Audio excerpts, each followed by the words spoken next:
আমার খালাতো ভাই আমার 7 মাসের ছোট।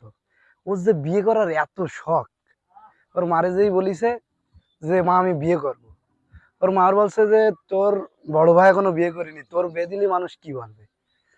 তারপর থেকে প্রত্যেক দিন রাত্রে, দিনের বেলা ও যখন আমার অনলাইনে পাই, ভাই তুই কবে বিয়ে করবি, ভাই এই মেয়েটারে দেখ, ভাই ওই মেয়েটারে দেখ, ছবি দেয় আমার ইনবক্সে বিভিন্ন মেয়ে দিয়ে। ও মানে আমার বিয়ে করাই ছাড়বে এরকম একটা ব্যাপার।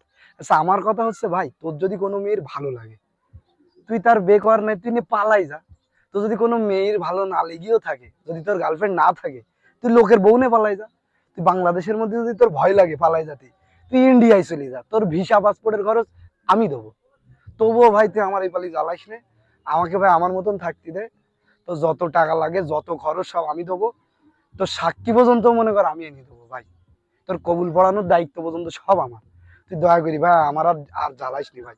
তোর এই অত্যাচারে আমি কখন আমার ফেসবুক যে ডিঅ্যাক্টিভ করে দেবো, আমি শুধু সেই চিন্তায় থাকি ভাই। তুই মাফ কর ভাই, মাফ কর আমার।